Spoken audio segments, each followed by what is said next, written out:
David Noah terseret kasus dugaan penipuan dan penggelapan uang 1,5 miliar dengan wanita bernama Lina Yunita. Kasus dugaan penipuan dan penggelapan David Noah terhadap Lina Yunita itu terjadi pada tahun 2019. Kuasa hukum Lina Yunita, Devi Waluyo menceritakan kronologi kasus David Noah terhadap kliennya, yang bermula karena bisnis. Devi Waluyo mengatakan, David Noah memiliki perusahaan dan mengaku kepada Lina Yunita jabatannya sebagai direksi di perusahaan tersebut. Setelah diceritakan ke Lina mengenai posisinya, di situ dia, David, punya proyek.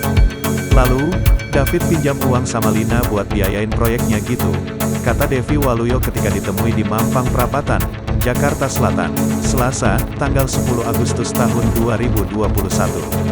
Dia menjelaskan, kliennya merasa yakin setelah mendapat penjelasan dari David soal proyek dan jabatannya di perusahaan tersebut.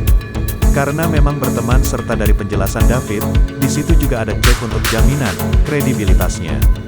David juga baik kan? Jadi klien saya percaya, ya udah saling bantulah, ucapnya.